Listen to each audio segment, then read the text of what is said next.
Hello everyone, कसे आहात तुम्ही सगळे? आय होप तुम्ही सगळे ठीक असाल. तर सगळ्यांना सर्वप्रथम श्री स्वामी समर्थ. तर इथे बघा माझी सकाळची कामं चालू आहेत. अंथरूण काढणं, घड्या घालणं, कपड्यांच्या बेडशीट लावणं, हे सगळे कामं आता बघा माझी चालू आहेत. ऋतुजा गेली आहे ब्रश करायला, कोमल करते तिला मदत, आणि मला व्हिडिओ पण बनवू लागत आहे. कोमल स्टँडर्ड लिव्हिंग आहे तुमचं हो, तर मी दाखवते.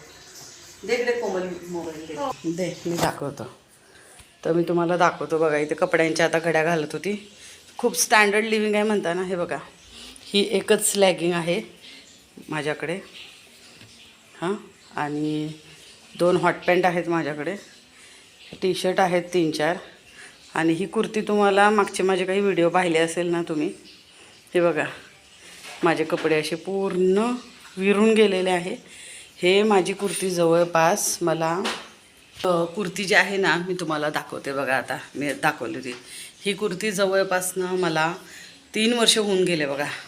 मी ऑफरमध्ये मागवली होती, म्हणजे तेव्हा पण पैशांची प्रॉब्लेम आहेच म्हणा इतकी वर्ष. तर ही मला कितीला मिळाली होती कोमल? कितीला मिळाली होती? हे 150 बघा. 300 की 250मध्ये आपण 2 कुर्त्या घेतल्या होत्या हां. आणि हे की नाही एकदम लो कॅटेगरीचं असं मटेरियल आहे. कोणतं म्हणतात त्याला? कॉटन ब्लेंड असं आहे ते. तुम्ही क्वालिटी बघाल ना तर तुम्ही विचार करा, इतकं भयंकर गरम होते. पण मी 3 वर्षापासून हेच वापरत आहे. मग परत आता पैशांची प्रॉब्लेम यायला लागली. मला काय करू. तर आम्ही एकदा डीमार्ट गेलो होतो, तर मला हे टी शर्ट दिसले. हे माहिती आहे का, हे जे मी टी शर्ट घालते ना, हे जे टी शर्ट आहेत ना, हे माणसांचे टी शर्ट आहेत. मेन्स टी शर्ट बघ दिसण्यावर तुम्हाला म्हणजे हे काही लेडीजचे टी शर्ट नाही. ही मी माणसांची ना, मला तिथं घ्यायला लाज वाटते की तिथं माणसं सगळी पाहत असतात. मग काही लेडीज पण असतात ज्या आपल्या हजबंडसोबत किंवा भावासोबत असतात. मी त्यांच्यासोबत मग का नाही हे घ्यायला जाते, आणि इतकं म्हणजे कसं तरी वाटते. 2 हॉट पॅन्ट आणि हे 3 टी शर्ट, ह्याच्यावर आता सध्या आम्ही हे करत आहे. विचार करा. आणि तुम्ही म्हणता स्टँडर्ड लिव्हिंग आहे. कसलं स्टँडर्ड लिव्हिंग आहे ते मला काही कळेना झालं आहे की काय असं आमच्याकडे. आणि मी कपडे कसे ठेवते तुम्हाला मी दाखवते, कपडे कशात ठेवते. तर हे बघा माझं कपाट. माझ्याकडची आहे ही अलमारी. इथे आमच्या सगळ्यांचे डेली यूजचे कपडे जे आहे ना, ते असे इथे असतात बघा. आणि ही जी तुम्ही लॅगिंग मी आता मगाशी दाखवली ना, ही फक्त एक लॅगिंग आहे आणि व्हाईट एक कलरची आहे, जी मी आता धुवायला टाकलेली आहे. तर माझ्याकडे बघा फक्त 2 लॅगिंग आहे, एक व्हाईट आणि एक ते मरून कलरची, तेवढीच. आणि आता एवढी थंडी चालू आहे ना, तरी बघा आता माझ्याकडे फक्त हॉट पॅन्ट आहे. लॉंग पॅन्ट एक पण नाही आहे. एवढ्या थंडीत मी हॉट पॅन्टच घालत आहे. आणि कोमलचे कपडे तुम्हाला दाखवीन ना, तर तुम्ही शॉक व्हाल. जे काय आम्ही घातली होती, मी जी गुलाबी कुर्ती घातलेली तुम्हाला दिसते ना गणपती बाप्पा बघायला गेलं, तिला जवळपास 4 वर्ष झाले. आणि जेव्हा मागची दिवाळी होती ना, आम्ही जी शूट केलं होतं, त्याच्यामध्ये माहिती आहे का, मी तेच घातली होती. म्हणजे आधी घेतलेली 1-1.5 वर्ष आधी घेतलेली कुर्ती मी ते घातली होती. आणि आता 3-4 वर्ष झाली मी तेच कपडे घालत आहे नाही आहे. तर तुम्हाला तुम्ही म्हणता ना पडदे, तर मी तुम्हाला, तर आमच्याकडे जे पडदे बघा, हे तुम्ही पडदे म्हणता नाही बघा, असे फाटत आलेले आहेत पूर्ण, असे हे झालेले आहेत. जवळपास बरीच वर्ष झाले बघा. हे मी पडदे बघा हे घेतलेले आहेत. जो पारू. आणि हे जे पडदे तुम्हाला दिसत आहेत, हे जे पडदे आहे, हे जवळपास याला 12 वर्ष झाले बघा आता. आणि ते कुशन तुम्हाला दिसत आहेत ना, पूर्ण खराब होऊन गेलेले आहे पूर्ण. म्हणजे ते ना असे ऑइली वगैरे झाले. याच्या कॅमेऱ्यामध्ये दिसत नाही व्यवस्थित तेवढं.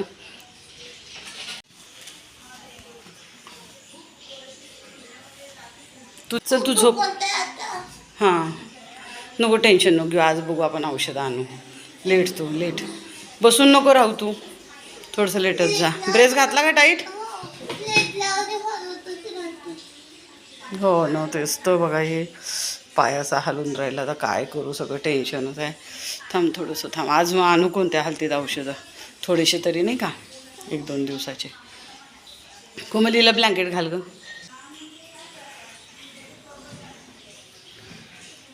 हां घाल, घालून दे. झोप. आज बघू, आज आणू आपण औषधं, ठीक आहे. टेन्शन नको घेऊ तू, ठीक आहे. म्हणजे पिल्लू, हां म्हणजे पिल्लू छान आहे, ठीक आहे. बघा आता आमचे कपडे, हे आमचं कपाट, ह्याच्यात काही थोडे कपडे आहेत बघा आमचे, कोमलचे वगैरे आमचे कपडे आहेत. त्याच्यामध्ये काही खेळणी, काही सामान एक्स्ट्राचं असेल ना त्याच्यामध्ये ठेवलेलं आहे. हे आमचं कपाट, हे आमचं कपाट आहे. हे मुलांचं पुस्तकांचं कपाट आहे. हे बघा, हे आमचं खराब झालेली जी टाकी आहे त्याच्यावरच ठेवले. इथं बॅग, इथं 2-3 बॅग आहे आमच्या, ठीक आहे. तर मी तुम्हाला दाखवते बघा. हे आमचा पडदा, स्टँडर्ड लिव्हिंग आहे आमचं हे.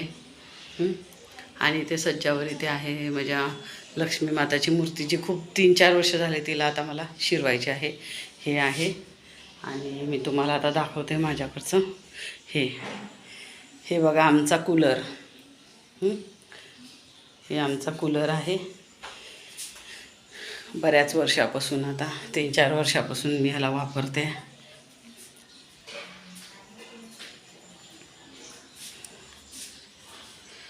कूलर पूर्ण असा तुटून पूर्ण हे होऊन गेलेला आहे.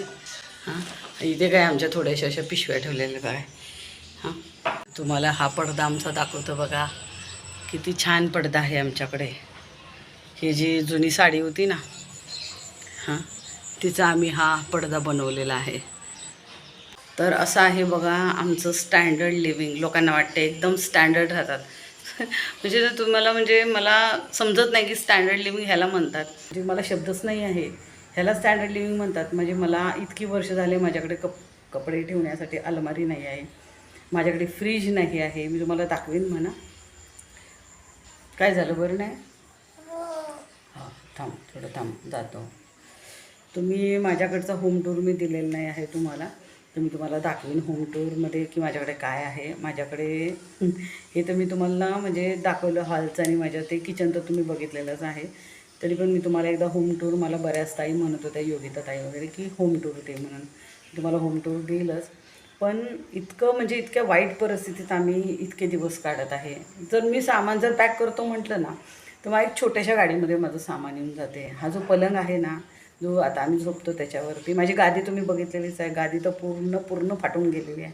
पूर्ण अर्धी गादीचं कवर निघालं आहे, सगळा कापूस बाहेर निघत आहे, त्यामध्ये गादी हलवत नाही मी. आणि पलंग तुटलेला आहे. त्याचे जे गादी खालचं जे असतं ना, 2 पार्ट असतात, ते तुटलेलं आहे. आणि जो हा पलंग आहे तेव्हा मी घेतला होता बघा 3-3.5 हजाराचा, त्याला पण झाले 10-12 वर्ष. तो पलंग मी इन्स्टॉलमेंट वाईज घेतला होता, कारण आम्हाला सगळ्यांना पाठीचा प्रॉब्लेम येत होता. तिथं गोम असते ना, त्या गोम वगैरे यायच्या, त्या भीतीमुळे मी घेतला होता. अगदी 100-200 अशी देऊन मी तो इन्स्टॉलमेंटने, आमच्या बाजूलाच दुकान होतं कसं तर, मी त्यांच्याकडून तो पलंग घेतला होता. आणि जो माझा आधीचा जुना पलंग होता तो विकला होता मी, आणि त्याचे थोडेसे पैसे डाऊन पेमेंट करून मी असा पलंग घेतला होता बघा. असे दिवस काढत आहे. आणि काही माणसं मला कमेंट करतात, ते विकास की विलास नावाचा, की तुमचं एकदम स्टँडर्ड खूप हे आहे. ते सतीश नावाचा एक माणूस, तुम्ही तर थ्रेडिंग करता. आता काय बोलू, आता ह्याला पैसे आहे, मी कशालाच मला पैसे नाही आहे. माझे दात तुम्ही बघाल ना, पूर्ण माझे दात ना असे पुढे आलेले आहे, कारण कॅल्शियमची कमी, विटॅमिनची कमी, ढंगाने खायला नाही आहे. मी जेवढी कमवत होती ना त्याच्यामध्ये मी काहीच करू शकत नव्हती. मी किती वेळा सांगते की मी यूट्यूबवर आलेले आहे, आमचे दात पुढे यायला लागले, तिघींचे दातांची ट्रीटमेंट करायची आहे. इतका प्रॉब्लेम आहे, विचार करा. माझ्या हाताला ना मुंग्या येतात, इतक्या भयंकर मुंग्या येतात बघा. तर आता मी काय केलं, तर आता बघा, मी ह्या हातातनं मोबाईल त्या हातात, मी गाडी चालवते ना, माझ्या हाताला मुंग्या येतात. मी कॅमेरा पकडायची ना, तर माझ्या हाताला मुंग्या यायचं, की मला भीती वाटायची माझ्या हातातनं कॅमेरा सुटेल. तर बघा, मी तुम्हाला माझा हात दाखवते. हे बघा माझा हात किती सुजला आहे, मला काही काम नाही करता येत. हे बघितलं, एवढा माझा हात सुजला आहे. हे जे आहे ना, माझा कॅमेरा पकडून मला तेव्हा दुखायचं. आणि हा हात बघा एवढा, म्हणजे मला काही काम नाही करता येत आहे. सांगा, हे इतक्या दिवसापासून दुखणं आहे. तर असं आहे बघा, पूर्ण बघा असं काय, आणि पूर्ण असं पडून गेलं आहे. काय केलं पाहिजे, हे तुम्हाला स्टँडर्ड लिव्हिंग दिसते. कधी माझा हा हात, कधी तो हात.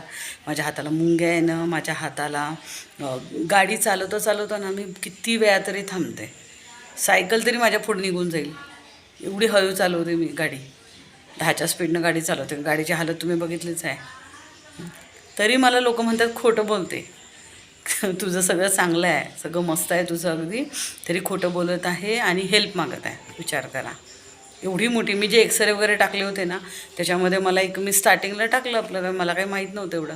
मी टाकलं ना तेव्हा तिथे मला एक मुलगी म्हणे, म्हणजे तिचं चॅनलच आहे असं, तर ती मला म्हणे की ताई म्हणे तुम्ही टाकू नका म्हणे, की ह्याच्यावरती पर्सनल तुमचे जे डॉक्युमेंट्स आहेत ते तुम्ही टाकू नका. आता तिला माहीत असेल, बिचारी ती माझ्यापेक्षा एवढी लहान आहे ना, तरी त्या पोरीला माहीत आहे मला काहीच माहीत नाही. मग मी ते 1-2 डॉक्युमेंट तिथून हटवले.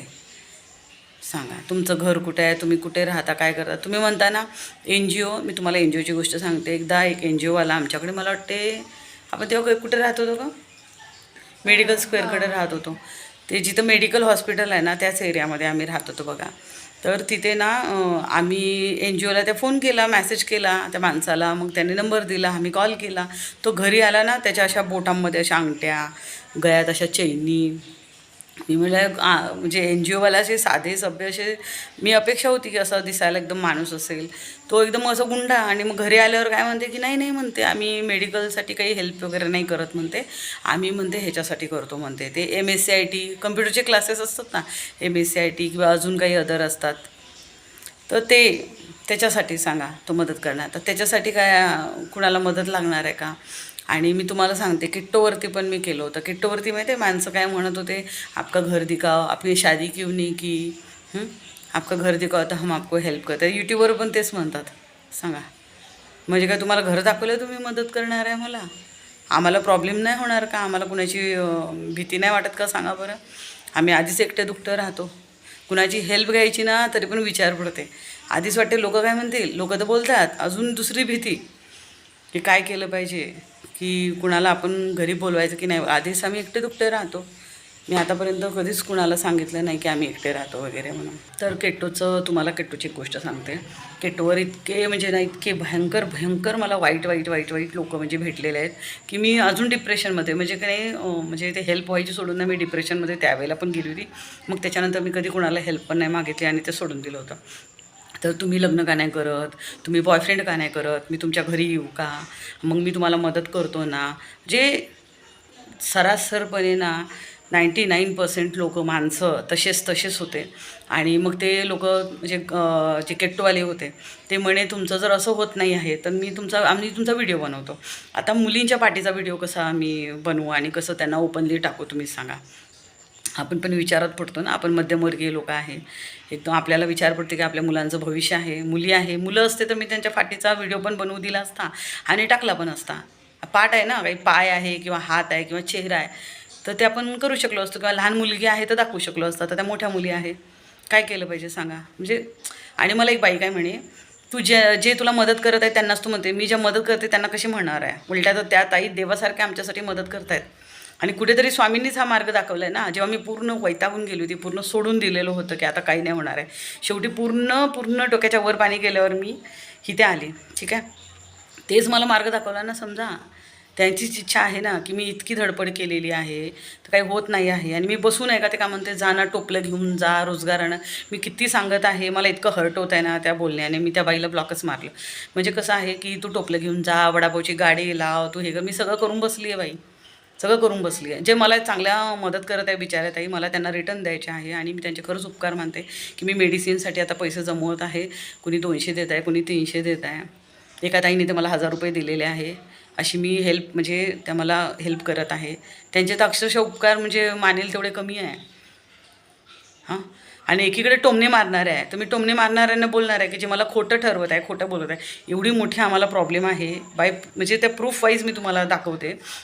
कॉस्ट एस्टिमेशन लेटर पण आम्ही बनवून आणलेलं आहे डॉक्टरांकडून. अजून याच्यापेक्षा काय पाहिजे तुम्ही सांगा. आता मी डॉक्युमेंट इथं टाकू पण नाही शकत ना. उठसूट डॉक्टरांना फोन करायचे मूर्खासारखे लोक. सांगा, म्हणजे डॉक्टरांनाही समजून गेलं की लोक कसे आहे. लोक घरचेच आपल्या चांगले नाही तर बाहेरच्यांना काय म्हणणार आहे. ते केट्टोवर टाकलं होतं ना, तर माझा भाऊ असत होता की म्हणे ते FBवर किंवा व्हॉट्सअपवर तुम्हाला हे करायचं होतं. माझे काही तेवढे खास कोणी ओळखीचे नाही आहे. जे फोटोग्राफर लोक होते बिचारे लहान होते. लहान मुलंच म्हणजे असे दुसऱ्याकडे कामं करायला जातात. आणि केट्टो ह्याच्यावर FBवर टाकलं तर तिथे काही अननोन लोक असतात. मी अननोन लोकांना पण त्याच्यामध्ये ॲड केलं होतं. फ्रेंड लिस्टमध्ये, ज्यांना आपण घेत पण नाही, ॲड नाही करत अशांना. आणि आता तर मी FB वापरत नाही, त्याच्यानंतर मी FB वापरायचंच बंद केलं लोक कसे आहेत समजल्यानंतर. तर तिथे माहिती आहे का, माझ्या भावाला म्हणजे दिसलं असेल की ते पोस्ट टाकलेली, तर माझा भाऊ काय म्हणते का, FBवर भीक मागत. आम्ही भीक मागत आहे, पण तुम्ही तर माझं लुटलं, माझं लुबाडलं माझ्या घरात, तेव्हा तुम्हाला लाजा नाही वाटल्या? माझे दिरं म्हणा किंवा माझे घरचे, माझे आईवडील, तेव्हा तो आपल्या आईवडिलांना म्हणत नाही? आज मी दिलेल्या पैशांवर ते जगले, खाल्लं पिल्लं सगळं केलं त्यांनी, त्यांच्या जमिनी सोडवून घेतल्या, आणि आज मला ही वेळ आलेली आहे तर माझ्या मुलांसाठी मला भिकाही मागायला लागली तर काय प्रॉब्लेम आहे? कारण ह्याच्यासाठी मी मागत आहे की माझ्या मुलांच्या ट्रीटमेंटसाठी. आणि आता जर जॉबच्याच नादाला लागली तर माझं यूट्यूबचं कधीच काम होणार नाही, हे तुम्हाला चांगल्यानं माहीत आहे. ज्या ताई बिचाऱ्या चांगल्या आहे ना, सुशिक्षित आहे, त्यांना समजते की ही जर जॉबच करत बसली, यूट्यूबवर होईल, हळूहळू होते, पण आहेच ना अजून तेवढे व्ह्यू नाही आहे मला. तर काही काही बिचारे करतात, ॲटलिस्ट मी माझ्या ट्रीटमेंटसाठी तरी काय करू शकेल, किंवा कुणाला क्राऊड फंडिंग मागेल.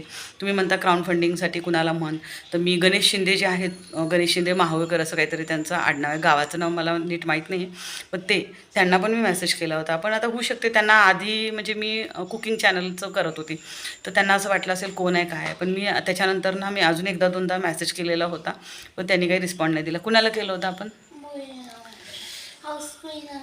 हां, त्यांना पण केलेलं होतं. आणि अजून कोणीतरी आहेत ना, हां, मी म्हणजे बऱ्याच जणांना असे मेसेजेस केले, ज्या ताई म्हणतात ना की कॅरी मिनाटी, अजून कोण, सगळ्यांना केलेलं हां, तू बसू नको ना, तू लेट ना, नाही तशी असं मागं टेकून लेट अशी थोडीशी. तो तिला ना झोपू नाही वाटत आहे, झोपून ती कंटाळी, रात्री पण झोपली ती, आणि आता पण तिला म्हणजे असं बसावंच वाटत आहे. आता भीती वाटत आहे थोडी. ब्रेस तर घातला आहे तिला, पण तिचे ते वेलक्रो पूर्ण ढिले झालेले आहेत ना, त्याच्यामुळे तिला ते टाईट बसत नाही आहे.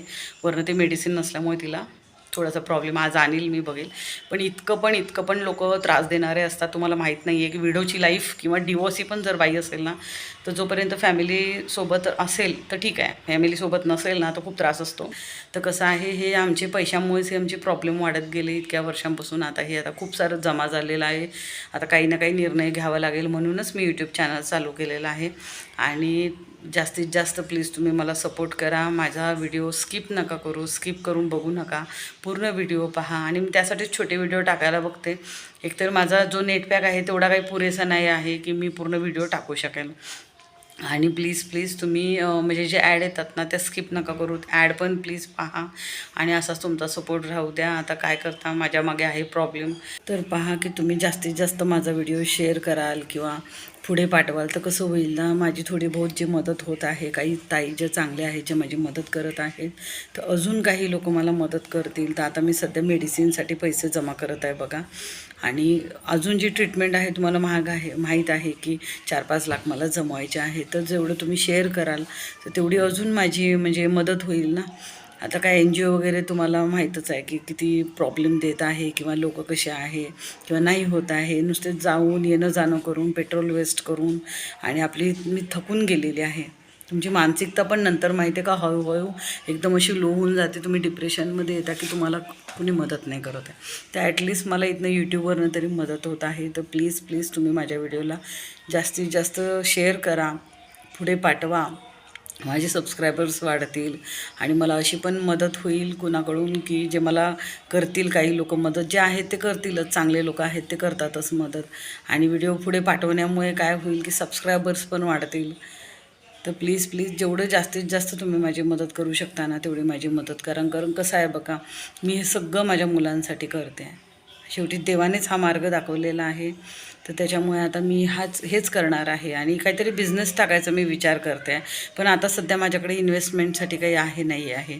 तर जेव्हा माझ्याकडे पैसे येतील तेव्हाच मी काही करू शकेल ना. तोपर्यंत आम्ही बघा आहे खूप त्रासामध्ये. जोपर्यंत माझ्या यूट्यूबचं चांगली इन्कम होणार नाही आणि तेवढे व्ह्यूज पण नाही आहेत ना, त्याचं पण टेन्शन आलं की तेवढे व्ह्यू नाही आहेत तर मी काय करणार सांगा. काही लोकांना करतात, जसं आता जे मोहिनीताई आहे त्यांना पण केलेली आहे मदत. गणेश माहूरकर आहे जे गणेश शिंदे, त्यांना पण केलेली आहे मदत बघा. तर आता कसं आहे ते तर एक म्हणजे त्यांना डिलेवरीचा काहीतरी इश्यू होता, तेव्हा पण लोकांनी मदत केली. तर आमचा तर बघा किती मोठा प्रॉब्लेम आहे सांगा. आमचा तर एका ह्याच्यात सुटणारा प्रॉब्लेम नाही आहे. जी इच्छा नसताना मला करायला लागत आहे. तर प्लीज समजून घ्या थोडंसं तुम्ही. आणि काही ताई खरंच खूप चांगले आहे. देव तुमचं पण भलं करो की कधीही म्हणजे तुम्ही आज कोणाला मदत केलेली आहे तर ते काही ना काही फळस्वरूप तुम्हाला ते रिटर्न मिळतं. म्हणजे चांगले पैसे तर मी दिलंच, पण वेळ माझी म्हणजे वेळेला मदत करत आहे ना, ती खूप खूप खूप मोठी गोष्ट आहे.